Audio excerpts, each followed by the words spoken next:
Live from Essex House at Chimota, Accra, Ghana, welcome to this month's edition of Beyond the Pole, where we share inspiring stories that shape and transform society. Let's take a look at the headlines. We spotlight a Ghanaian in the diaspora who is pioneering greenhouse farming to empower young people. Also, a young Ghanaian living in the Netherlands shares his inspiring story into renewable energy initiatives in Ghana. We will also explore the evolution of indigenous spices in the Ghanaian market over the years, highlighting innovation. On our segment, Green Africa, Nanadra Boni discusses catfish farming in the Ghanaian community. And for our international news, we have a report on the AU-EU conference in the Netherlands. We have details of these stories and more. Stay tuned. My name is Mike Kojo Frimpong.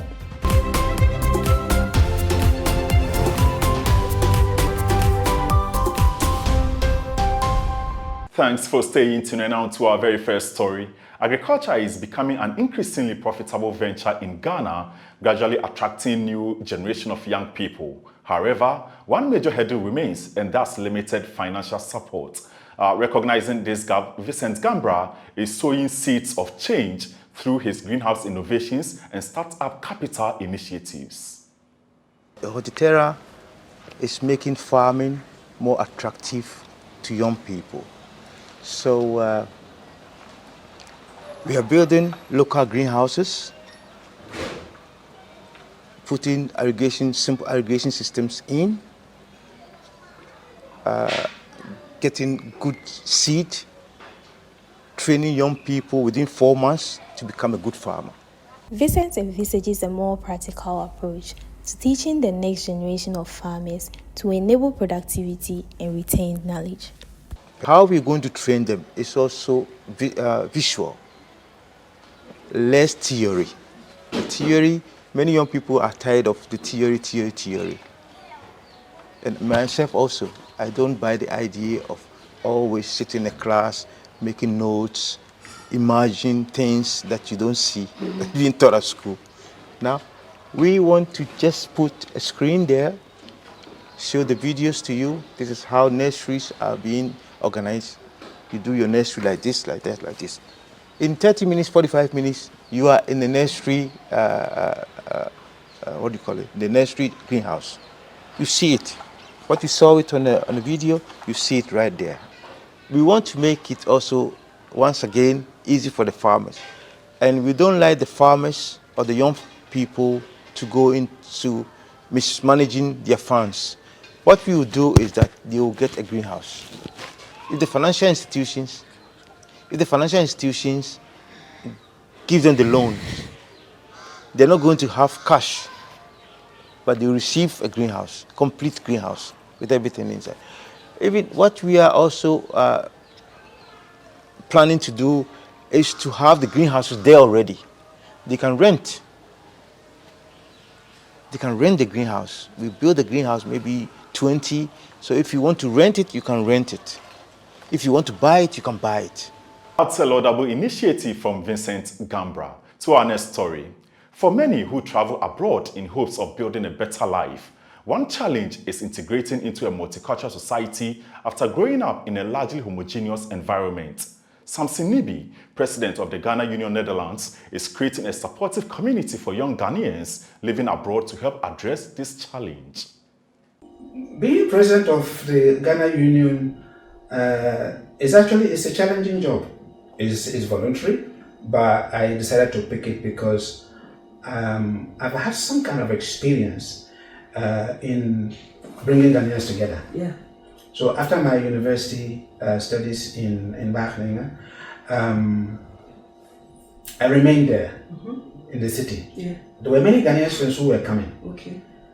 Knowing what difficulties I went in adjusting, I didn't want them to go through similar problems. Okay. So I would gather them together, bring them to my home, give them orientation on how to adjust to life in the Netherlands.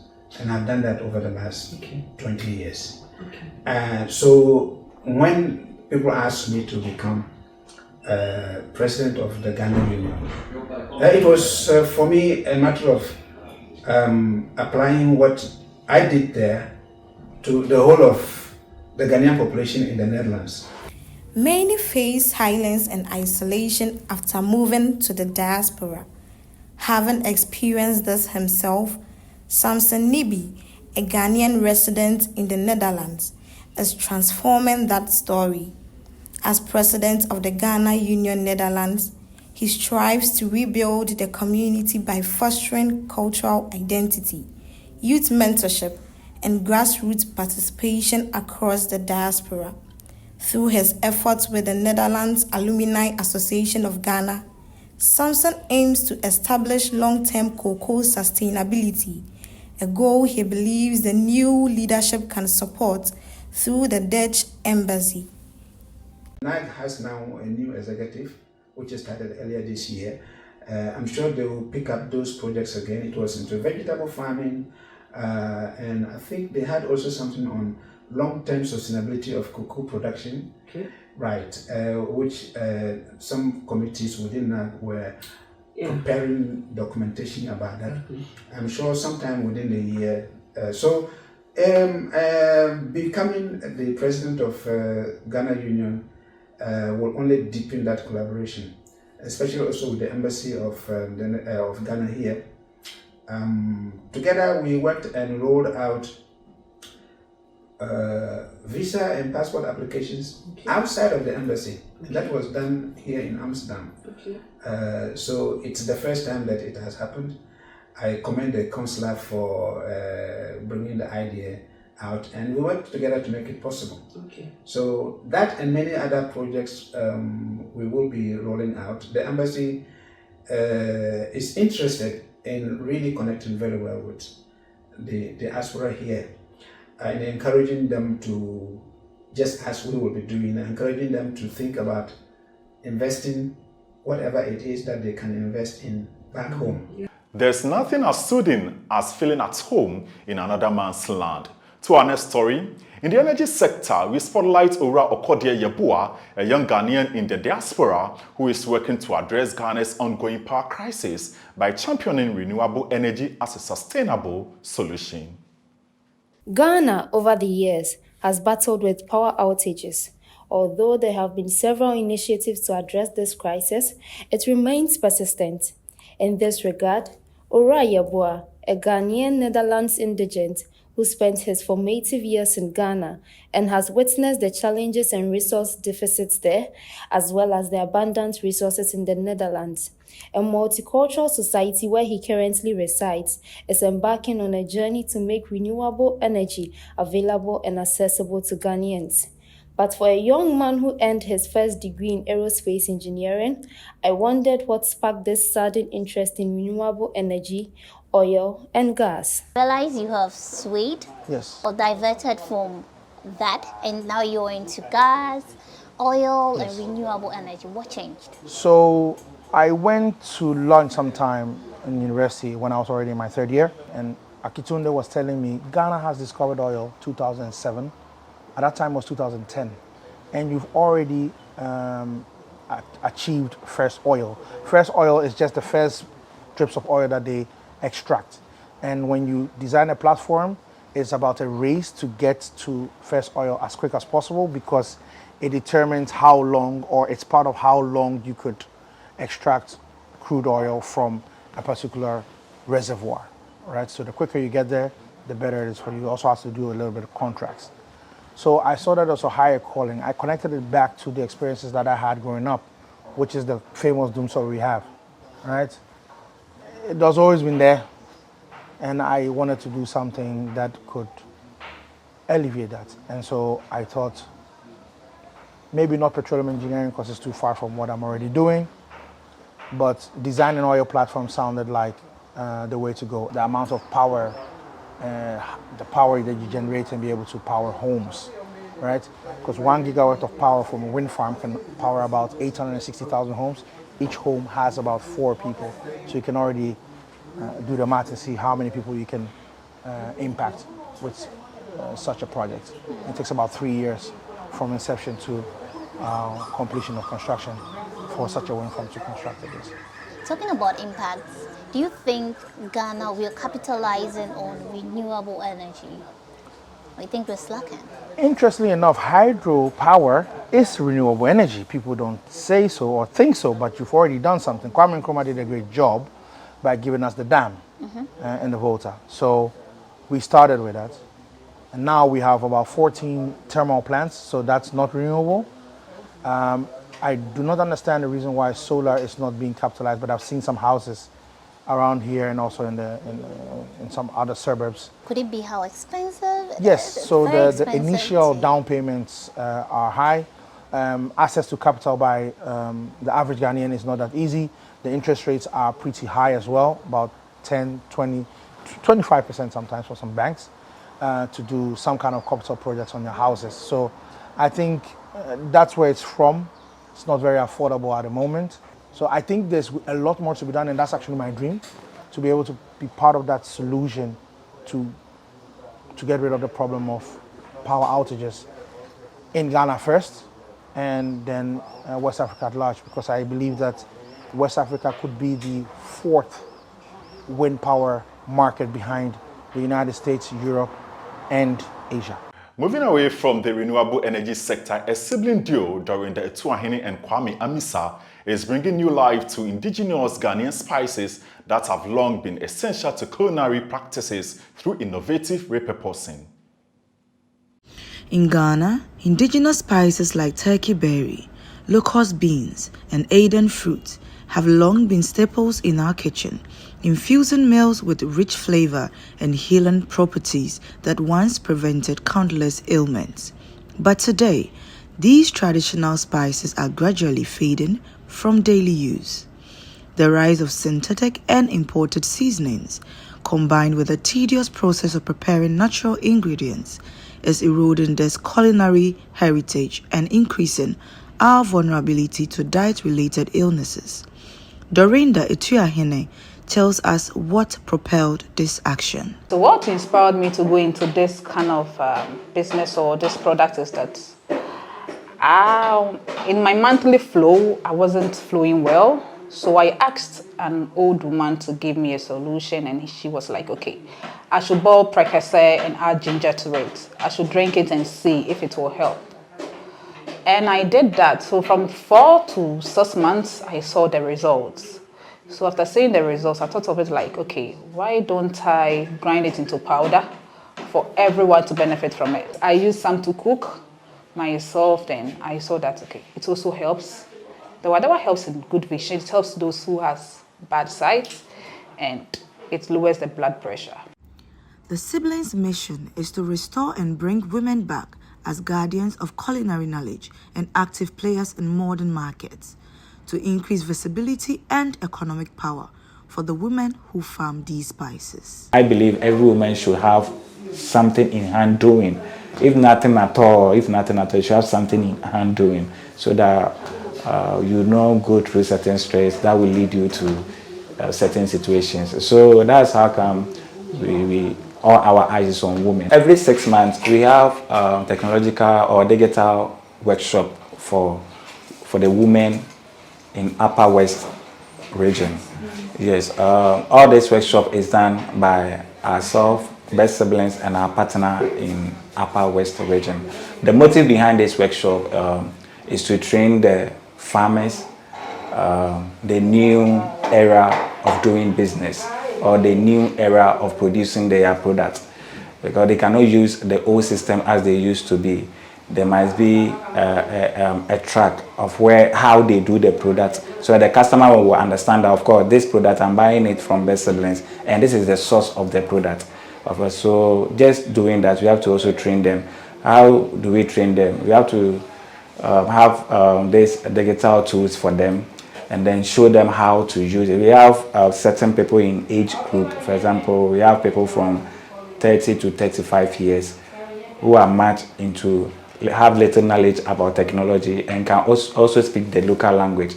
So we give these tools to them, speak in English, and they will interpret it to them in their local languages, and then show them how to go about those tools.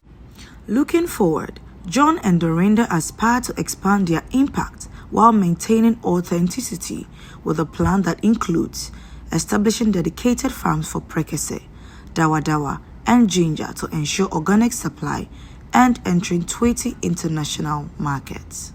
In the next 5 years, we want to have a turkey berry farm because, people are now getting to know the actual benefits of our local products.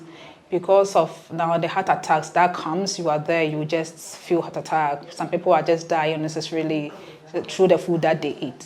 So now seeing people bring out a natural product into being or manufacturing a natural herbs or spice, it's not giving them the ability or the feeling that, okay, now our food are a bit safe because our products are not, there's no additive, it's natural.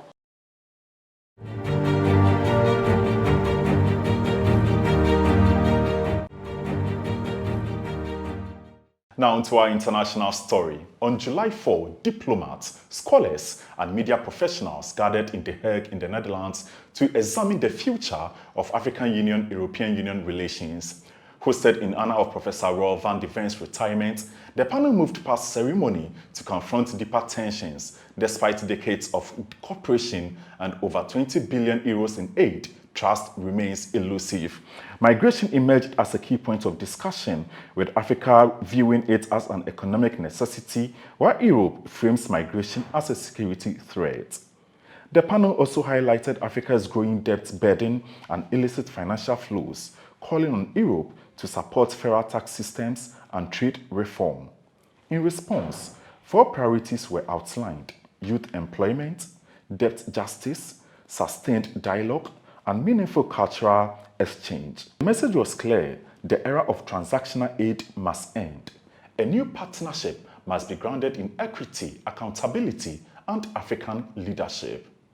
And that's it for our international news. Up next is Green Africa with Nana Joaboni.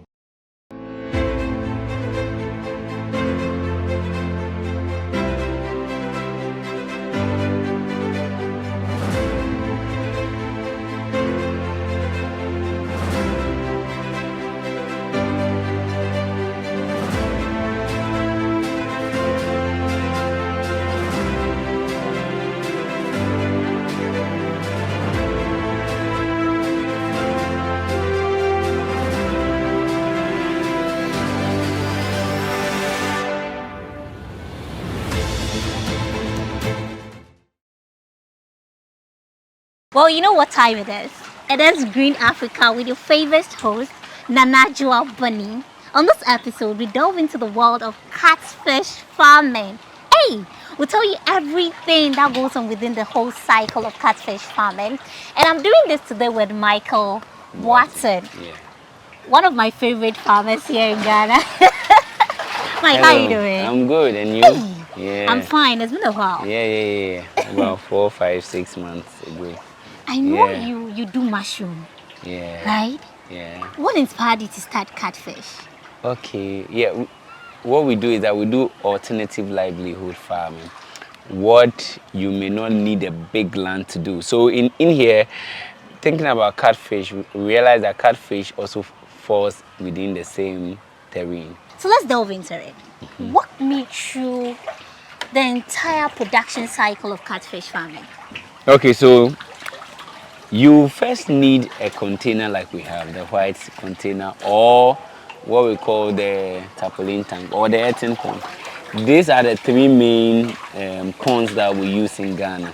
Of course, there are other exotic ones, but if you have this, you are good to go. Yes, and why we recommend from small tank to big tank is that it's not everybody that has so much money to start a big project. So something like the white tank that we are standing, it's a kickstart. Yes. So from there, once you have your tank, just get a plumber to be able to set up a few things, put a few pipings together, and then you can get your fingerlings into the pond. Okay. So is it better to start with a fingerling, the juvenile? At what stage do you start with? Okay. if I want to advise, the best is to start with the juvenile or even the jumbo size, because the fingerlings, if you don't handle them with care, you may have a lot of mortality rate. Like a lot of them will die. Yeah. So for a beginner, I suggest you go in for jumbo or even juvenile. Yeah. Okay. Yeah. What is the lifespan like for catfish? Okay, if you are talking about maturity stage for consumption, I would say between 6 to 7 months they are ready to enjoy. But again, we have smoking size. Yeah, smoking size is usually 4 months. Then your fish is ready to be smoked. Usually, in all my trainings, I only touch on how to prevent mortality rate, because with catfish rearing, anybody at all can rear catfish. It's easy. Really? It's easy, yeah. But when you look at the mortality rate, there are 4 areas you have to look at. Number 1 is overcrowding. When you overcrowd them, you have a lot of death. Number 2 is overfeeding, when you feed them too much. Number 3 is when your water is too dirty, like we saw it at the other side. Yes. And then the 3rd is cannibalism. They eat themselves. You really? Yeah, that's why we have something we call sorting in catfish farming. There's a size and a size you have to separate. If you add them together, you will come and see that why is it that I have a lot of fishes and now it's left with half, or it's left with this quantity. They swallow themselves. They eat themselves. When they are hungry? Not necessarily hungry. They are wicked people. Just like we have wicked people in Ghana. A lot of animals, anything is possible. Like the lions feeding on, the deer for food. Yeah, it's the same thing in fish. Okay. Yeah. So that's all to the what we call the how to prevent mortality rate. Once you're able to prevent it, it's the feeding. And the feeding we have from the feeds, we have from 1 mm all the way to 6, 7, 8 mm. And what that means is the sizes. Yeah, the sizes. So in this case, if you are having every fish size and what kind of feed. So from the fingerling size all the way to the jumbo to the the juvenile, all of them depends on what you give them. So from the fingerlings, fingerling to, let's say, juvenile, you may have to give them 1 mm. And then from juvenile to jumbo going 2 mm and all. But you have to monitor the periods. Yeah, it's very, very important. So these are the 2 main areas in catfish I teach. So that at the end of the day, once you get that, changing water is something easy. You understand? And another stressful area is how to sell it, the market. And I want to tell you about market.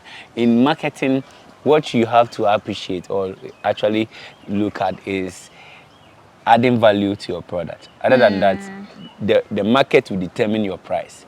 But once you add value to your product, you determine the price. Okay. Well, this has been Green Africa, and I have been interacting with Michael Boateng, who is a catfish farmer, and I have been your host, Nanajua Bunny. Make sure you follow us for more content and also share your takes on this episode. For now, it's bye.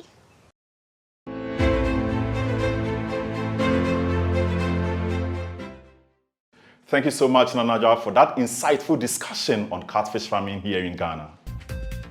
Thank you for watching. This wraps up July's edition of Beyond the Pole broadcast from Essex House in Achimota, Accra, Ghana. Don't forget to support the Unsung Heroine Initiative. To donate, please contact us at the numbers on your screen. My name is Mike Kojo Frimpong, and this is Vice Versa Media Ghana.